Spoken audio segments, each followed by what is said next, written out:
بآواز بلند صلوات۔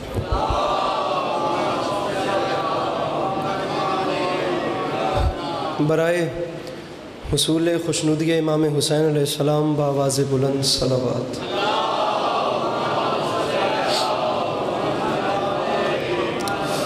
برائے تاجیل ظہور امام زمانہ علیہ السلام بار دیگر بآواز بلند صلوات۔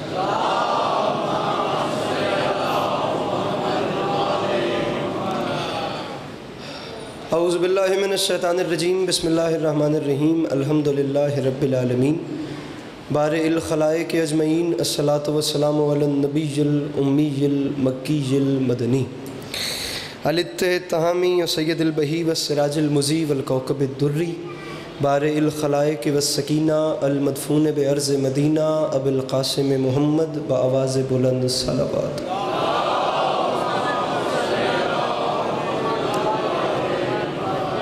وعلی اطرتہ الطیبین الطاہرین المعصومین وعلی اصحابہ الذین شعبوا الدین، اما بعد فقد قال رسول اللہ صلی اللہ علیہ وآلہ وسلم، بسم اللہ الرحمن الرحیم، زینوا مجالسکم بذکر علی ابن ابی طالب علیہ السلام۔ جس بندے کو امام حسین علیہ السلام کا احسان یاد ہے وہ صلوات بلند آواز سے تلاوت فرمائے۔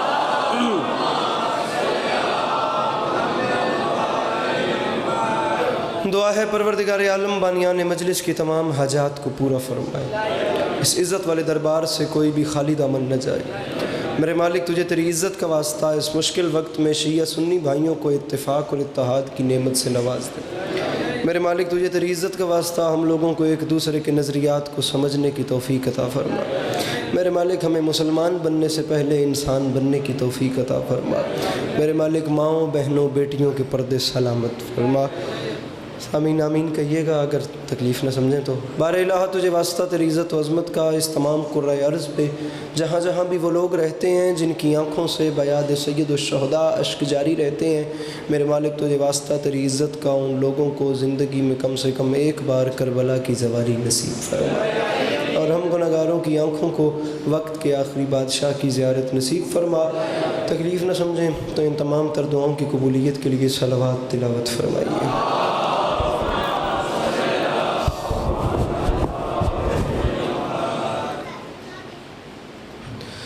اجازت ہے نوکری شروع کی جا سکے سدا سکھی رہیں، سدا آباد و شاد رہیں، سدا سلامت رہیں، اور مولا آپ تمام موالیان کا قدم قدم چل کے آیا اپنی بارگاہ عالیہ میں قبول فرمائے۔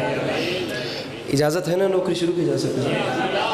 پیچھے والے احباب کی بھی اجازت ہے نوکری شروع کر سکے تو مولا آپ کو سلامت رکھے۔ صورتحال آپ دیکھ سکتے ہیں، سارا دن گزر گیا اور امام حسین علیہ السلام کے بہت اچھے مدحت سرا نہایت خوش اسلوبی کے ساتھ میرے مولا کی بارگاہ عظمت پناہ میں نذران عقیدت کے طور پہ اپنی پیشانیوں کو خم کرتے گئے۔ انشاءاللہ یہی سلسلہ میرے بعد بھی جاری و ساری رہے گا۔ میں اپنے حصے کے وقت میں اپنے حصے کی نوکری کا آغاز کرتا ہوں اور دعائیں سمیٹ کے آپ کو سلام کروں گا۔ سامعین گرامی، جھوٹ، بغض، عناد، دھوکہ، فریب اور حیوانیت کے سمندر میں تھپیڑیں کھاتی ہوئی انسانیت سچائی کے جس حسین جزیرے پر آ کر پرسکون محسوس کرے، سچائی کے اس حسین جزیرے کو مجلس حسین کہتے ہیں۔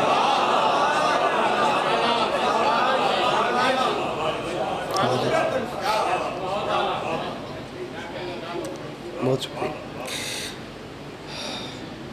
جملہ گزارش کیا تھا لیکن شاید ہر بندے تک پہنچانے میں ناکام رہا ہوں، جملہ دوبارہ پڑھتا ہوں۔ سامعین گرامی، جس کمیونٹی میں اس وقت آپ اور ہم زندگی گزار رہے ہیں نا، اس معاشرے میں ہر وہ خرابی ہے جس سے انسانیت کا دامن داغدار ہو چکا ہے۔ جہاں انسان اور حیوان کی پہچان تقریباً ناممکن ہو گئی۔ اب میں جملہ دوبارہ اس لیے پڑھ رہا ہوں تاکہ جو پیچھے رہے وہ ساتھ ملے، اس لیے نہیں کہ جو ساتھ تھے وہ بھی پیچھے رہ جائیں، تو لہٰذا جو پیچھے رہ گئے وہ میرے ساتھ ملیے گا۔ بس اپنے چہروں سے مجھے ایسے دیکھیے گا، مجھے پتہ چلے بات آپ تک پہنچی ہے۔ جعفر شاہ جی جملہ ہے، بابا جعفر شاہ جی، جہاں انسان آدمی اور حیوان کی پہچان تقریباً ناممکن ہو گئی، وہاں دنیا کو انسان کہلوانے کا ایک حسین موقع فراہم کیا جا رہا ہے۔ اگر دنیا سمجھے تو اس انسانیت کے حسین موقع کو ہی مجلس حسین کہتے ہیں۔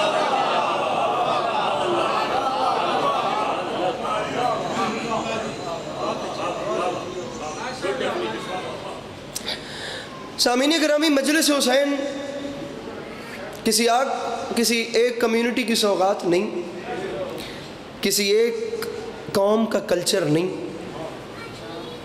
یا صرف یہ کوئی شیعوں کی مجلس نہیں۔ مجلس حسین کا ایجنڈا وہی ہے جو امام حسین علیہ السلام کا کربلا میں تھا، امام علی مقام علیہ السلام کا ایجنڈا وہی تھا جو میرے آقا صلی اللہ علیہ وسلم کا طائف میں تھا، میرے آقا کا پھر وہی تھا جو قرآن میں خدا کا نظریہ۔ گزارش یہ کر رہا ہوں کہ یہ مجلس صرف شیعہ کے لیے نہیں ہوتی، یہ مجلس انسانیت کے لیے ہوتی ہے۔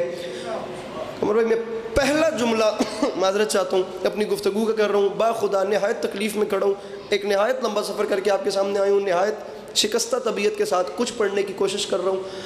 اگر میرا پہلا جملہ ڈیزرونگ ہو تو آپ صرف اتنا مسکرائیے گا کہ مجھے تسلی ہو جائے کہ میرے خریدار مل گئے۔ مت ڈیزرونگ ہو آپ پلیز نہیں بولیے گا، میں آپ کے چپ بیٹھنے پہ راضی ہوں، فیصلہ کیجئے گا اپنے دیکھنے سے اور میں اپنا مضمون شروع کر دوں گا۔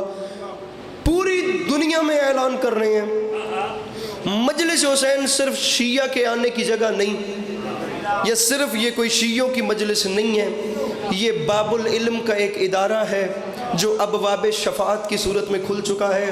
میں نہایت ذمہ دار ترین قوم کا نہایت ادنا طالب علم اتنے پرآشوب دور میں اس ممبر پہ کھڑے ہو کے اسپیکر پہ منہ رکھ کے ویڈیو کیمرے کی موجودگی میں کہہ رہا ہوں، او دنیا والو، ہم وعدہ کرتے ہیں کلیجے کھول کے یہاں آؤ گے، اپنی نسلوں کا دامن بھر کے یہاں سے جاؤ گے، بھلے جس بھی مکتب فکر سے تمہارا تعلق ہے یہاں سے خیرات تمہیں ضرور ملے گی، کیونکہ پوری دنیا میں ایک واحد یہی تو دربار ہے جہاں صرف تلاوتیں ہی نہیں بلکہ ہدایتیں بھی ہوتی ہیں۔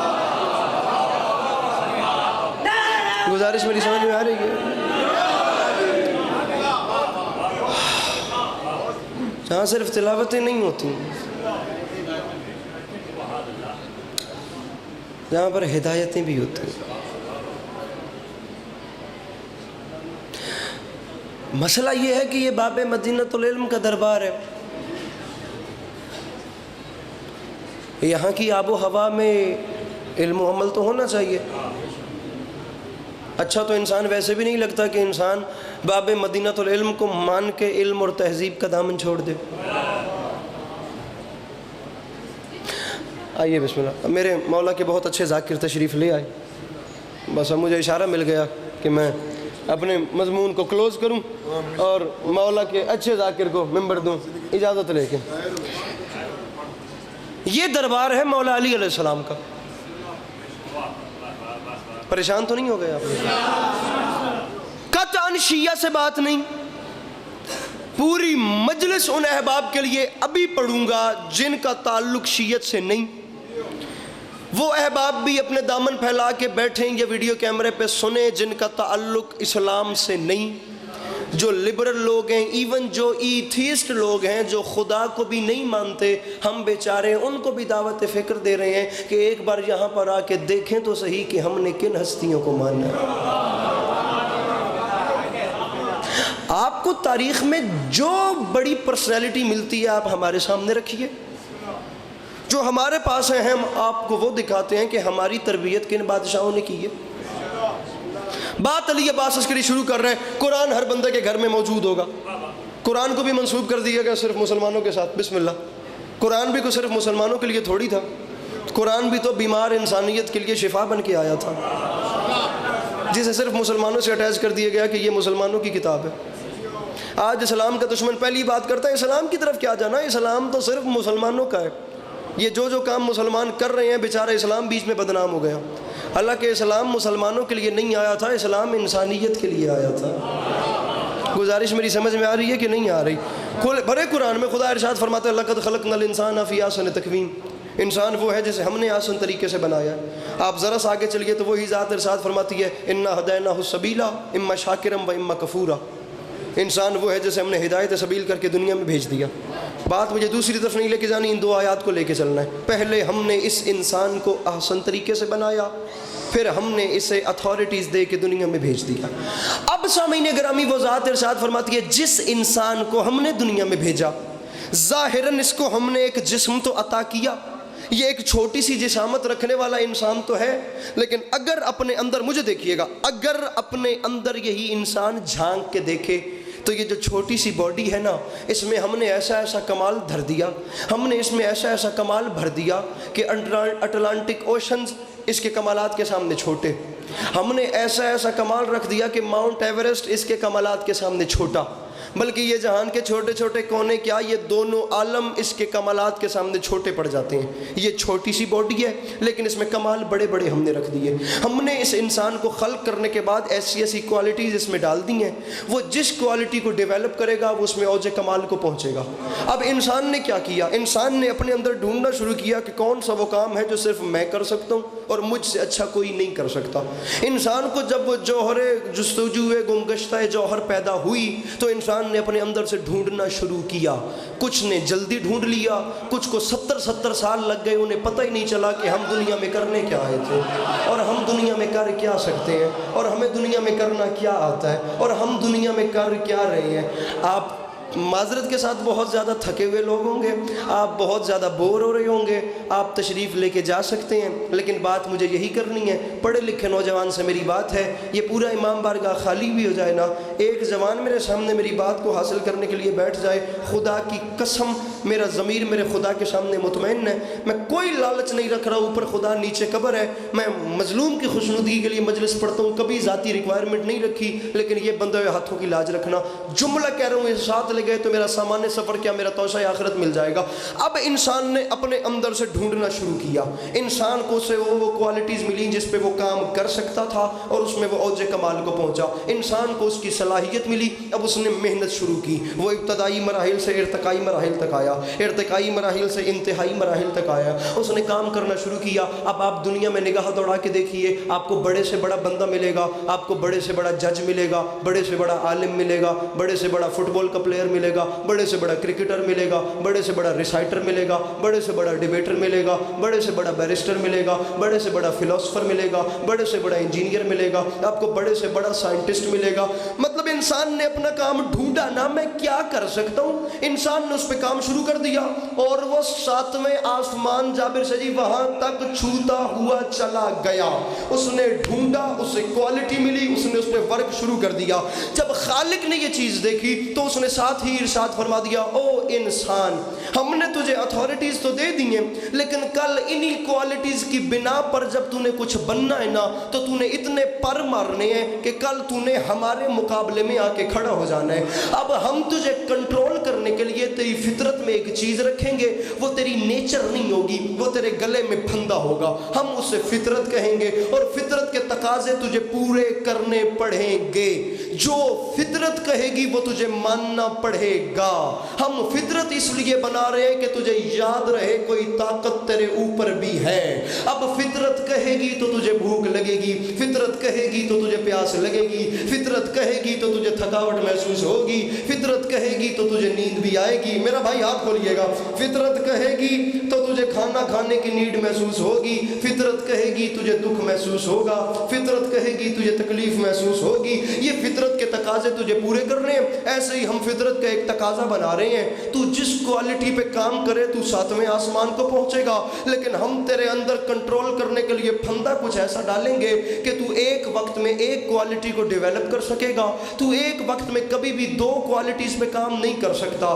تو جتنا کمال حاصل کرے گا تجھے ایک صلاحیت میں ملے گا, تجھے کبھی بھی 2 کوالٹیز میں اوج کمال نہیں ملے گا. آپ دنیا میں نگاہ دوڑا کے دیکھیے, بڑے سے بڑے آپ کو لوگ ملیں گے لیکن ایک کوالٹی میں کمال پائیں گے. بھئی جو اچھا کرکٹر ہے وہ اچھا فٹ بالر نہیں, جو اچھا فضائل خان ہے وہ اچھا مصائب خان نہیں, جو اچھی خطابت کر لیتا ہے وہ اچھا سور میں مصائب نہیں پڑھ سکتا, جو شعر پڑھ سکتا ہے وہ قصیدہ نہیں پڑھ سکتا.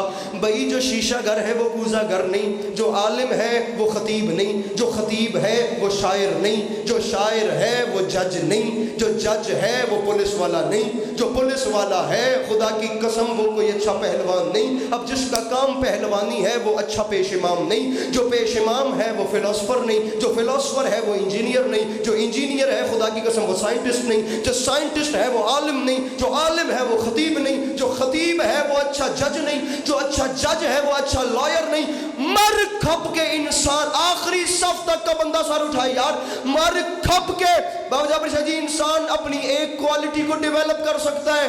ارے رکھیے علی عباس عسکری کے سر پہ قرآن، کائنات آدم و عالم میں واحد ذات ہے ایک میرے مولا علی کی، جس کی ایک ذات میں خدا نے تمام کوالٹیز کو لا کے اکٹھا کر دیا۔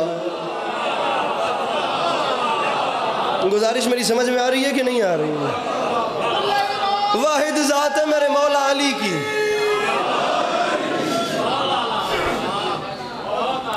بات سمجھ میں آ رہی ہے میری کہ نہیں آ رہی؟ مجھے اشارہ کر دیجئے گا جہاں پہ سمجھ۔ واحد ذات ہے، ہاشم صاحب داد کا دے اور ذاکر میں داد نہ دے سنتے کدے میں واحد ذات ہے مولا علی کی۔ ذات ایک ہے، ایک ٹائم پہ تمام کوالٹیز اس میں ڈیویلپ ہیں۔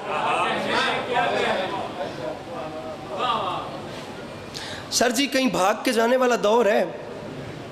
میں آپ سے سوال کرتا ہوں، جو حالات ہو گئے، یہ ویڈیو کیمرے کی موجودگی ہے، اب یہاں سے بھی بھاگ کے جاؤں تو امام بارگاہ کے دروازے تک آپ مجھے پہنچنے نہیں دے سکتے، تو میں ضرور وہی بات کروں گا نا یار جس کی کم از کم میرے پاس دلیل ہو۔ آپ نہیں بولیں گے، نہ آپ کا کچھ بگڑے گا نہ میرا کچھ بگڑے گا، لیکن خدا کی قسم اس سے اوپر کوئی قسم نہیں، یہ جتنی میں نے آپ کو شان مولا علی سنائی ہے، یہ میں نے آپ کو وہ شان علی نہیں سنائی جو عاشقان علی نے لکھی ہے، یہ میں نے آپ کو وہ بھی تاریخ نہیں سنائی جو کسی حد تک لبرل تاریخ ہے۔ مجھے اس دربار کے تقدس کی قسم علی کے عاشقوں، میں نے ٹپیکل وہ تاریخ سنائی ہے جو دشمنان علی نے لکھی ہے۔ ارے علی علیہ السلام کے چپ عاشقوں، علی کا دشمن بھی اس بات کو مانتا تھا کہ علی سے بڑا کوئی عالم نہیں تھا۔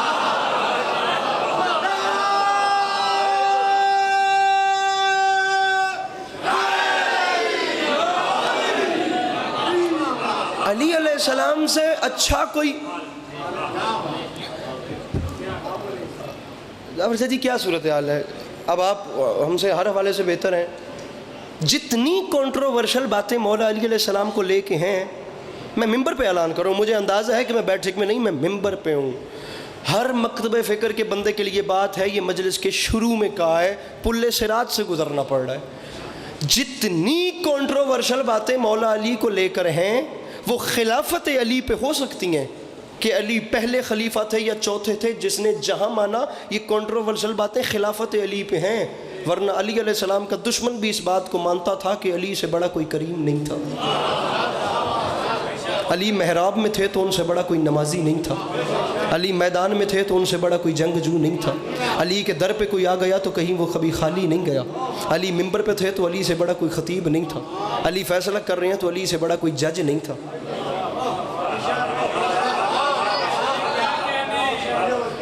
میں 15-20 کوالٹیز تو آپ کو بتا چکا ہوں، آپ مجھے حکم کریں، یہ شام ہے میں فجر کر دوں، کسی ایک کوالٹی کو لے لیں، اگر ہم مولا علی کی اس صفت پہ بات کریں یا اس صلاحیت پہ بات کریں کہ علی کیا تھے۔ یہ جو میں نے آپ کے سامنے 8-10 دی ہیں، دشمن نے بھی لکھا کہ ہماری آنکھوں نے نہیں دیکھا کوئی علی سے سوال کرنے آیا ہو اور وہ خالی واپس گیا ہو۔ ایون میرے سامعین یہاں تک ہوا کہ ایک شدید متعصب بندہ علی علیہ السلام کے سامنے آ کے کھڑا ہو گیا، نہایت چڑ، نہایت غصے میں آ کے، یا علی یہ کیا ماجرا ہے یار، میں اتنی دیر سے سامنے کھڑے ہو کے دیکھ رہا ہوں، آپ ایک جگہ پہ مطمئن کھڑے ہیں، پوری دنیا سے لوگ سفر کر کے آپ کے پاس آتے ہیں، کوئی کہیں سے کوئی کہیں سے، اور یا علی چھوٹے چھوٹے سوال بھی نہیں، منطقی اور فلسفی سوال ایسے ایسے کہ زمین و آسمان کے راز آپ سے پوچھتے ہیں، اور یا علی عجیب معاملہ ہے، ابھی ان کے سوال مکمل نہیں ہوتے، آپ جلدی سے انہیں جواب دے دیتے ہیں اور وہ اطمینان دلوں میں رکھ کے اپنے گھروں کو واپس چلے جاتے ہیں، سوال مکمل کیے بغیر سیکنڈ میں جواب، اور یا علی وہ مطمئن ہو کے چلے جاتے ہیں، یہ کیا ماجرا ہے؟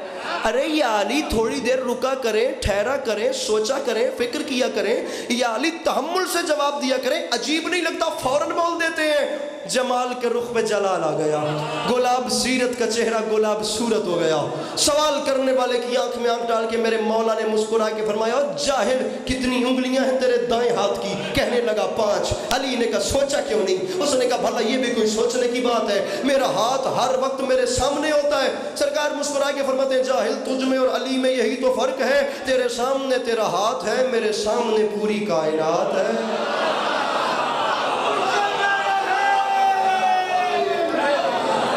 بابا عمران صاحب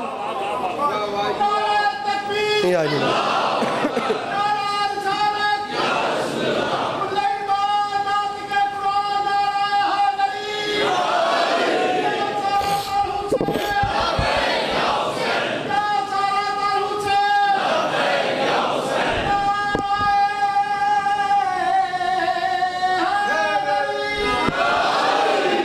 بسم اللہ۔ ارے تجھ میں اور علی میں یہی تو فرق ہے، جیسے تو اپنے ہاتھ کو دیکھتا ہے ویسے علی پوری کائنات کو دیکھتا ہے۔ بانی کے مجلس بانی پریشان ہو ذاکر نو 2 ٹینشن پہ میں ایک اتھو دی ایک بار علی میری گل سمجھتے پہ ہو تو مہربانی کرے آئے اتھو علی مکسی تا باہر علی نہ ہو سی نا تھوڑا جا بولو میرے نال تاکہ میں موٹیویشن ملے۔ چشم انسانیت نہیں دیکھ پائی با خدا۔ ہمارے اہل سنت بھائیوں میں نام ہے شاہ عبدالعزیز محدث دہلوی، آپ ان کی تفسیر عزیزی نکال کے دیکھیے، انہوں نے اہل سنت ہو کر مولا علی علیہ السلام کے دروازے پہ آنے والے سوالیوں کی کیا تعریف بیان کر دی۔ نہیں ہوا ایسا۔ میں آپ کو 2 مصرے سناتا ہوں، میرے خیال سے 10 گھنٹے کی تقریر سے وزنی ہوں گے، اور اللہ کرے یہی جملہ علی عباس عسکری کا توسع آخرت بن جائے تو اور مجھے کیا چاہیے، میرے سفر کی قیمت کا حق ادا ہو جائے گا۔ فرماتے ہیں سوالیوں کی صدا تک اسیر ہو جائے، علی نہ دے تو زمانہ فقیر ہو جائے۔ بہت شکریہ۔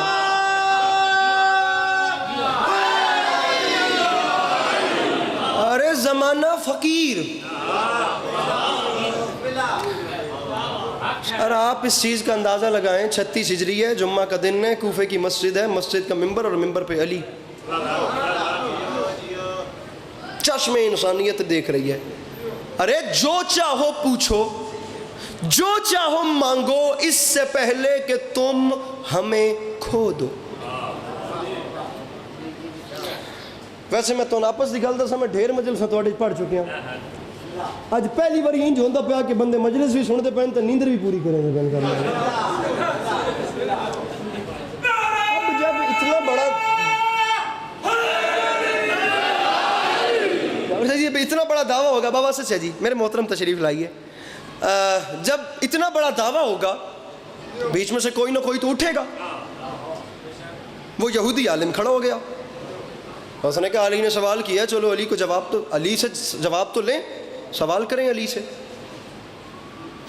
مجھے مولا کی قسم ہے یہی وجہ تھی کہ اس سائنٹسٹ نے مرتے وقت کہا تھا دنیا والوں وائے ہو تم پر، تم پہ افسوس ہو کہ تمہارے پاس علی جیسا کریکٹر تھا اور تم نے اسے تلوار دے کے جنگوں میں مصروف کر دیا، کاش تم اسے ممبر دیتے، اسے وقت دیتے اور وہ بولتا اور دنیا سنتی کہ علی ہے کیا۔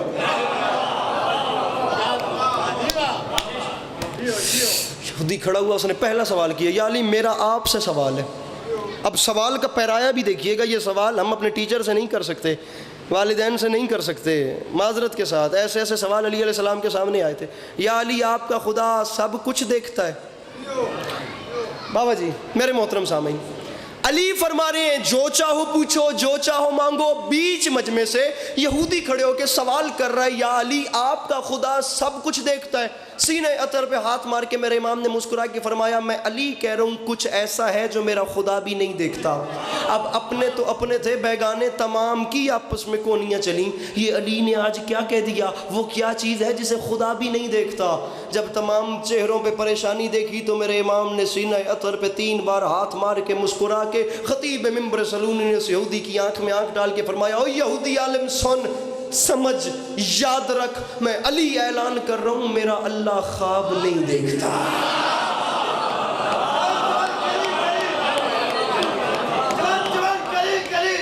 جلدی جلدی جلدی کیجئے۔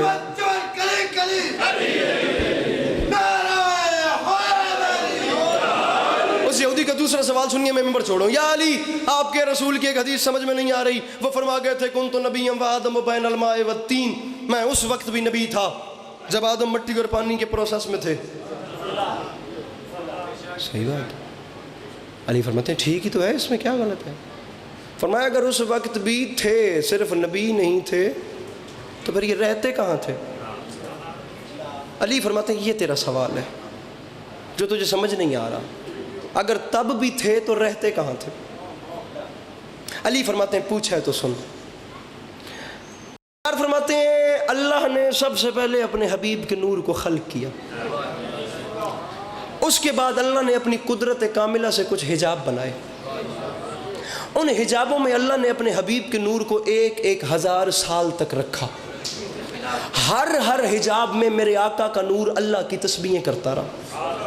علی فرماتے ہیں اللہ نے سب سے پہلے اپنے حبیب کے نور کو حجاب قدرت میں رکھا، حجاب قدرت کے بعد حجاب عزت میں رکھا، حجاب عزت کے بعد حجاب عصمت میں رکھا، حجاب عصمت کے بعد حجاب رحمت میں رکھا، حجاب رحمت کے بعد حجاب منزلت میں رکھا، حجاب منزلت کے بعد حجاب سہانت میں رکھا، حجاب سہانت کے بعد حجاب انابت میں رکھا، حجاب انابت کے بعد حجاب صبر میں رکھا، حجاب صبر کے بعد حجاب رضا میں رکھا، حجاب رضا کے بعد حجاب حیا میں رکھا، حجاب حیا کے بعد حجاب وفا میں رکھا، حجاب وفا کے بعد حجاب مزید میں رکھا. علی فرماتے ہیں کسی حجاب میں میرے آقا کے نور نے سبحان ربی الاعلیٰ پڑھا، کسی میں سبحان ربی العظیم پڑھا، کسی میں سبحان ملک المنان پڑھا، کسی میں سبحان ذی الملک والملکوت پڑھا. علی فرماتے ہیں حتیٰ کہ اتنے حجابوں سے باہر آنے کے بعد اللہ نے اپنے حبیب کے نور کو سامنے رکھا، اللہ نے دیکھنا شروع کیا اور خطاب دینے شروع کیے. علی فرماتے ہیں اللہ اپنے حبیب کے نور کو دیکھ کے خطاب دیتا جا رہا تھا اور میرے آقا صلی اللہ علیہ وآلہ وسلم کا نور اس ذات کے سامنے شکرانے کے سجدے ادا کرتا جا رہا تھا. علی فرماتے ہیں اللہ دیکھ بھی رہا تھا، اللہ خطاب بھی دے رہا تھا، اللہ فرما بھی رہا تھا تو ہی ختم الرسول ہے، تو ہی سرور کائنات ہے، تو ہی عشق اول ہے، تو ہی مخلوق اول ہے. علی فرماتے ہیں یہاں اللہ نے خطاب مکمل کیے، وہاں میرے آقا کے نور نے آخری سجدے سے سر اٹھایا. سر اٹھانے کی دیر تھی، وہاں خطاب مکمل ہوئے، یہاں سجدہ مکمل ہوا. اب بس خدا نے اپنے حبیب کے نور کو دیکھنا شروع کیا. اللہ دیکھتا گیا، دیکھتا گیا، دیکھتا گیا. بابا سر شدید جملہ علی عباس عسکری اپنے قد سے بڑا کہہ رہا ہے، پتہ نہیں کون سمجھے کون نہ سمجھے. دیکھتا گیا، دیکھتا گیا، دیکھتا. علی فرماتے ہیں یہودی اس ادا سے اللہ نے اپنے حبیب کے نور کو دیکھا کہ بالآخر وہ اپنے بنائے ہوئے پر خود ہی عاشق ہو گیا، وہ اپنے بنائے ہوئے پر خود ہی عاشق ہو گیا. علی فرماتے ہیں یہاں خدا عاشق ہوا، وہاں اس کے نگاہ بے نگاہی کی گرمی بھی تھی.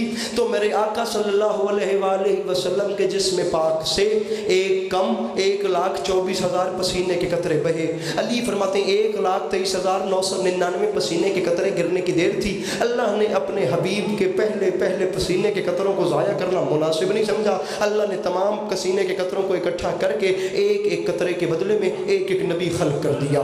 حوزہ علمیہ نجف اشرف سے لے کر الازہر یونیورسٹی اہل سنت بھائیوں کے مرکز مصر تک ہر عالم نے اس بات کو مانا ہے کہ آدم صفی اللہ بنے میرے آقا کے پسینے سے، نوح نجی اللہ بنے میرے آقا کے پسینے سے، موسیٰ کلیم اللہ بنے میرے آقا کے پسینے سے، ابراہیم خلیل اللہ بنے میرے آقا کے پسینے سے، اسماعیل ذبیح اللہ بنے میرے آقا کے پسینے سے، عیسیٰ روح اللہ بنے میرے آقا کے پسینے سے. پریوں پنچایت والا مجمع ممبر میں انجی چھوڑ دا پیا، لیکن ہاتھ باندھ کے کہہ رہا ہوں علماء، عرفاء، ادباء، فقہا، خطبا، یہ پانچوں طبقے ایک طالب علم کو اس کے سوال کا جواب تو دیں بھئی جو نبی میرے آقا کے پسینے سے خلق ہوئے ان نبیوں کے نام کیسے لیے جاتے ہیں؟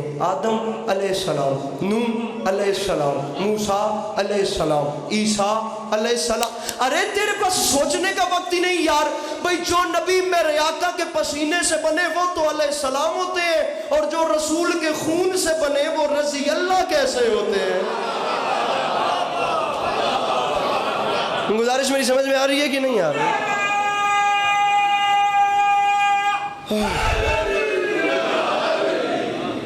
اللہ اکبر. جو پسینے سے بنے وہ علیہ السلام ہوتے ہیں، اور جو نور سے بنے وہ رضی اللہ کیسے ہوتے ہیں؟ وہ سرمد نے شعر لکھا تھا نا، اہل سنت بھائیوں کے شاعر تھے. سرمد اگر معاملہ حشر با علیست من ضامن کتاب توانی گناہ کن. سرمد اگر تیری بخشش علی نے کرنی ہے پھر علی کے شرم سے، علی کی اگر تیری بخشش علی نے کرنی ہے پھر تجھے گناہوں کا بھی ڈر نہیں، حساب کتاب کا بھی ڈر نہیں، میزان محشر قیامت کا ڈر ہی کوئی نہیں۔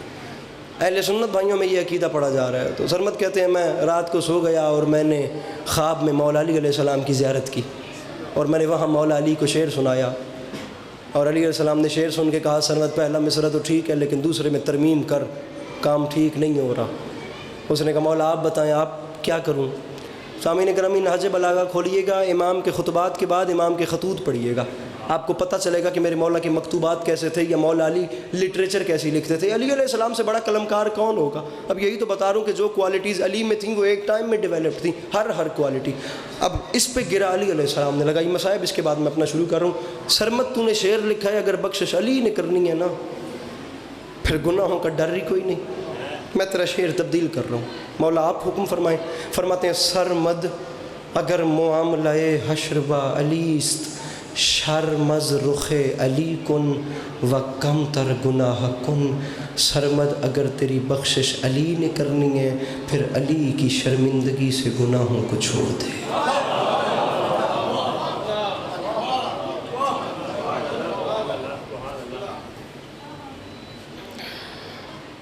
پچھلے سال بھی اسی مجلس میں گزارش کی تھی، جہاں جاتا ہوں وہاں یہ گزارش کرتا ہوں، ہر کام ہم دنیا میں اپنی مرضی سے کر رہے ہیں، کس پہ ہمارے پاس کیا گھمنڈ کیا ہے ہمیں؟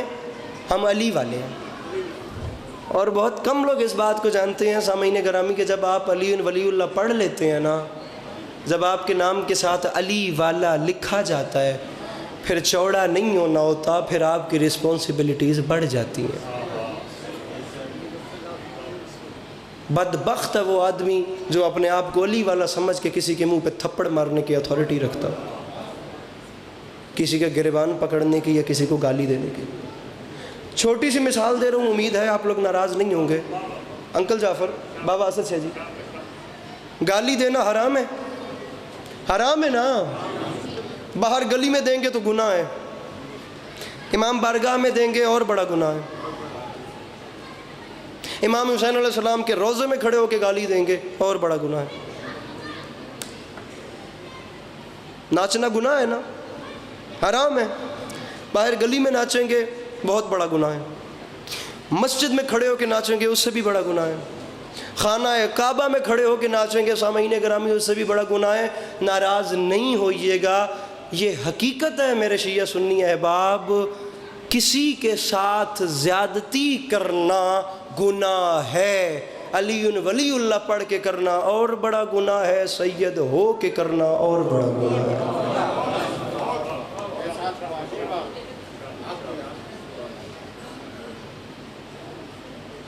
جب آپ اپنے آپ کو کسی چیز سے منسوب کر رہے ہیں نا، میں امام حسین علیہ السلام کے ممبر پہ ہوں نا، میں نے جو کرنا ہے وہ ممبر سے بات اٹیچ ہونی ہے۔ جب آپ کسی چیز سے منسوب ہو جاتے ہیں آپ کی ذمہ داریاں بڑھ جاتی ہیں، وہاں اپنے آپ کو تابع رکھنا ہوتا ہے۔ میں آزاد نہیں ہوں، میرے اوپر کسی کی نظر کا پہرا ہے، مجھے کنٹرول رکھنا ہے اپنی زبان پہ، اپنی آنکھوں پہ، اپنے کانوں پہ، اپنے ذہن پہ۔ سامعین گرامی، 1 منٹ کے بعد ممبر چھوڑوں، میری بات ختم ہو رہی ہے، کہیں گے تو مصائب پڑھوں گا ورنہ بات یہیں پہ چھوڑوں گا۔ خدا آنے کا مقصد پورا ہو گیا، حاضری تھی ورنہ گنجائش ہی نہیں تھی۔ جیسے میں پہنچوں، میں جانتا ہوں، میرے مولا جانتے ہیں۔ ہم سے ہوا کیا؟ ہم سے مینجمنٹ نہیں ہوئی، جو ہم نے کرنا تھا باقر علی خان ہم وہ نہیں کر سکے۔ ہم اپنے ٹریک سے کس لیے ہٹے؟ ہم اپنی اصل، اپنی بنیاد بھول گئے۔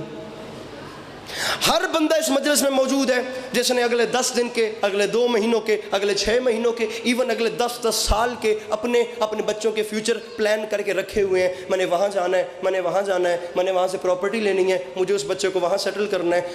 اگلے ویکینڈ سے لے کر، اس ویکینڈ سے لے کر اگلے 20 سالوں تک ہم لوگوں نے اپنے اپنے پلانز اکٹھا کیے ہوئے ہیں کہ آنے والے وقت میں ہم نے کیا کرنا ہے۔ میں 20 سال تک نہیں جاتا، جو ہم نے اگلے اپنے 1 مہینے کی منصوبہ بندی اپنی فیملی کے ساتھ کی ہوئی ہے نا، اپنا برائٹ فیوچر یا اپنی انوائرمنٹ یا انجوائمنٹ کے لیے، ہم نے اپنے 1 ہفتے کے پلانز میں بھی کہیں موت کا پلان نہیں رکھا کہ کسی جگہ پر یہ بھی آ سکتی ہے۔ آپ میرے سے بڑے ہیں، میرے مولا علی علیہ السلام کا خود فرمان ہے، انسان زندہ تھا تو اتنا اکڑو تھا کہ جیسے کبھی مرے گا ہی نہیں، اور مر گیا ہے تو ایسا مرا ہے جیسے کبھی زندہ ہی نہیں تھا۔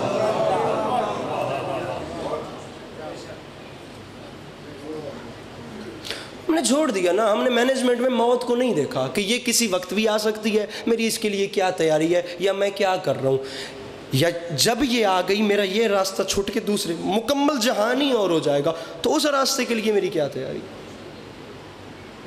آپ کو جو پتا ہو کہ میں 100 کلومیٹر والی روڈ پہ چڑھ رہا ہوں اور اس پہ کہیں پیٹرول پمپ نہیں ہونا، تو آپ خالی ٹنکی لے کے چڑھیں گے؟ کم از کم اتنا فیول تو اپنے پاس رکھیں گے نا کہ وہ راہ آپ کے لیے مشکل نہ کرے۔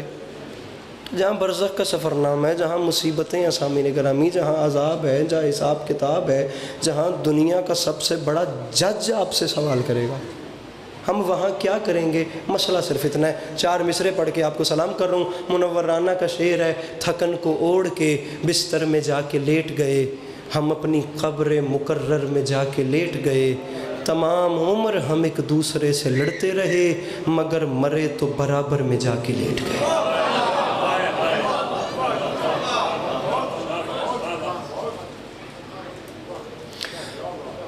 راضی رہیے گا۔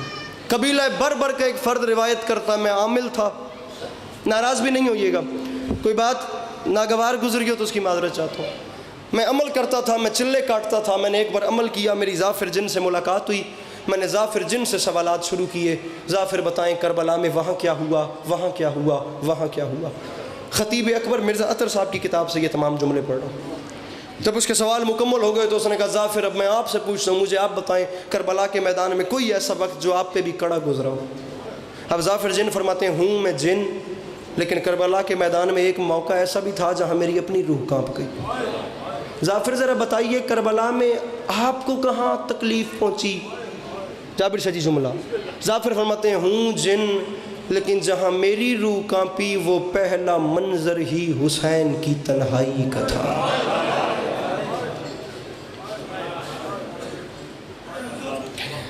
اب آپ نے اس مصیبت کا اندازہ لگانا ہے، یہ کم دکھ نہیں کہ امام حسین علیہ السلام سامعین اکیلے رہ گئے ہیں۔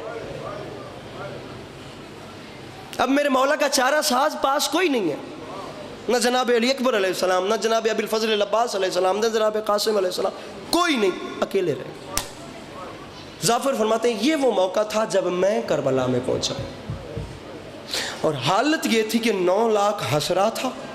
زین ذوالجناح پہ سرکار ادھر گرتے گرتے سنبھلتے تھے، کبھی ادھر گرتے گرتے سنبھلتے تھے، کبھی اپنے غازی کو آواز دیتے تھے، کبھی اپنے علی اکبر کو پکارتے تھے۔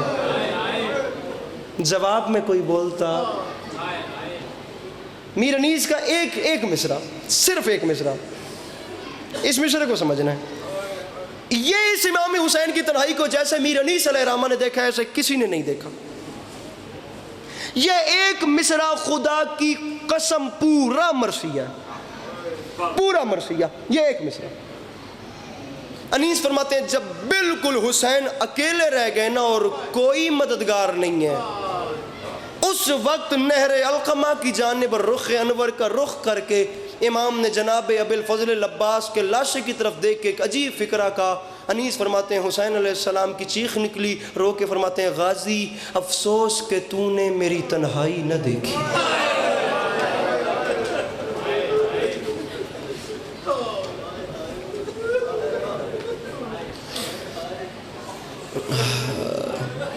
ظافر فرماتے ہیں، میں بھی یہی ماحول دیکھ رہا تھا، نہایت نظر آ رہا ہے، زخم و کتاب نہیں لا پا رہے میرے امام، کچھ لمحوں کے بعد حسین زین پہ نہیں ہوں گے،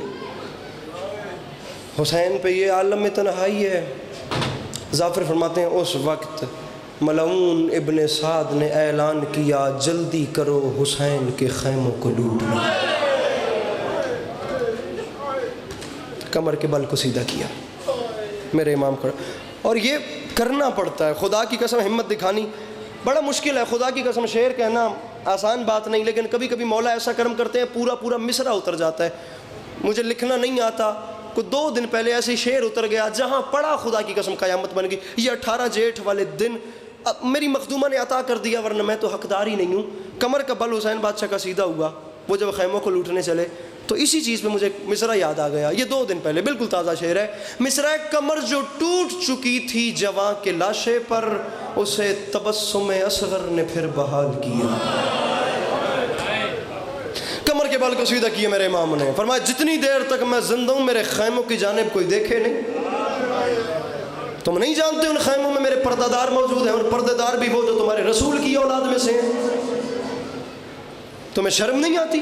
ظفر فرماتے ہیں اس وقت میں قریب گیا، میں نے ہاتھ باندھ کے کہا سرکار میں دیر کر دی، سرکار میں معافی چاہتا ہوں، لیکن اب حکم کریں میں 9 لاکھ کے سر کاٹ کے آپ کی نالین پہ رکھتا ہوں۔ علی کے لال نے رو کے فرمایا ظافر چلا جا، میں تجھ پہ راضی ہوں، ظافر چلا جا۔ ظافر میں نے شروع میں کہا تھا انسانیت کے لیے میرے امام نے کام کیا ہے، انسانیت کے لیے، ورنہ خدا کی قسم صبح ازل سے لے کے شام ابد تک بھی دنیا حسین کی دشمن ہو جاتی، اور حسین اپنے غازی کو صرف آنکھ سے لڑنے کی اجازت دے دیتے۔ کسی کی ہمت نہیں تھی جو اہل بیت اطہار کے پردے داروں کو کربلا سے کوفہ و شام کے بازاروں میں لے کے جاتا۔ میر انیس کے میں آپ کو انسانیت کا عنصر بتا رہا ہوں، میر انیس کے 4 مصرے یاد آ گئے مجھے۔ ان علمین کی قسم ہے میں ڈرتا ہوں، میں ممبر پہ نہیں پڑھتا، باخدا نہیں پڑھتا، پتہ نہیں کیوں میرے ذہن میں آ گئے 4 مصرے۔ میں نے بڑے بڑے مرثیہ خان شعراء کو پڑھا ہے، عزت حسین کی قسم نہیں لکھا جائے گا، اس سے درد بھرا شعر کربلا پہ لکھا جا ہی نہیں سکتا جو استاد میر انیس لکھ گئے تھے۔ حسین کتنے پیاسے تھے، انیس نے انتہا، مولا کا واسطہ بھلے تمہیں رونا نہ آئے، اس جملے کو محفوظ کر کے گھر اپنے ساتھ لے جانا۔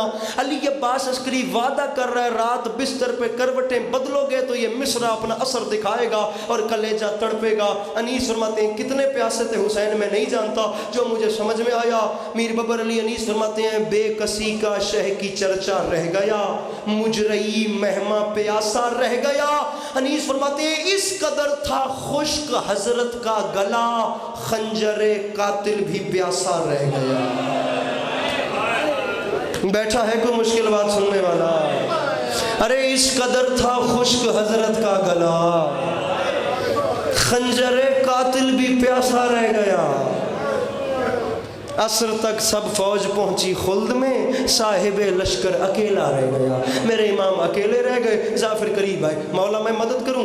امام نے فرمایا ظافر میں تجھ پہ راضی ہوں، ظافر چلا جاؤ، مولا مر جاؤں گا، سرکار میں آپ کو اس حال میں چھوڑ کے نہیں جاؤں گا۔ علی کے اللہ نے رو کے فرمایا ظافر اگر رکنا چاہتا ہے تو وہ سامنے والے ٹیلے پر رک، جتنی دیر میں امام بن کے حکم دوں۔ اور ظافر جب میں امام بن کے حکم دوں نا اب کربلا چھوڑ، اس کے بعد تیرا یہاں رکنا حرام ہوگا۔ ظافر نے کہا مولا تعمیل ہوگی۔ علی کے لال کے حکم پہ ظافر اس ٹیلے پہ جا کے کھڑے ہو گئے، بوں سونی ہنج پہ لڑ دیے، سادات ازام شاہ میں ایک جملہ سمجھا سکا، ممبر میں چھوڑ دا پیا۔ اب تمام مصائب خطیب اکبر نے لکھا کہ ظافر نے اسی ٹیلے سے کھڑے ہو کے بیان کیے، میں سارا مضمون چھوڑ رہا ہوں۔ ظافر فرماتے ہیں بس علی کا لال زین سے زمین پہ آیا، سجدہ آخر میں سر رکھا، وہ ظالم قریب آیا، اس کے ہاتھ میں کند خنجر تھا، بڑی روحانیت والی مجلس، اس نے پہلی ضرب چلانے کے لیے ہاتھ ہوا میں بلند کیا۔ ظافر فرماتے ہیں مجھے موت آ جاتی میں وہ منظر نہ دیکھتا۔ علی کے لال نے سجدے سے سر اٹھا کے رو کے فرمایا ظالم تو نے مارنا ہے، میں نے شہید ہونا ہے، میرا دنیا میں رہا، ممبر چھوڑ رہا ہوں اسی بات پہ، میرا دنیا میں رہا کوئی نہیں، تجھے میری غربت کا واسطہ ایک لمحے کے لیے توقف کر۔ ظافر فرماتے ہیں ظالم رکا۔ اب علی کے لال نے سر اٹھا کے اسی ٹیلے کی جانب دیکھا جہاں میں کھڑا تھا، مجھے دیکھ کر رو کے فرماتے ہیں ظافر تو گیا نہیں ہے؟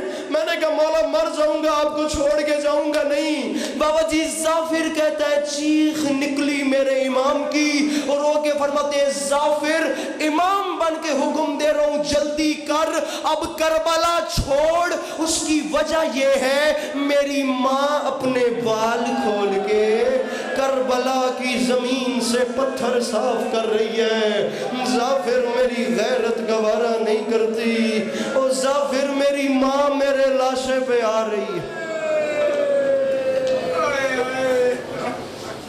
ماشاءاللہ ماشاءاللہ ماشاءاللہ۔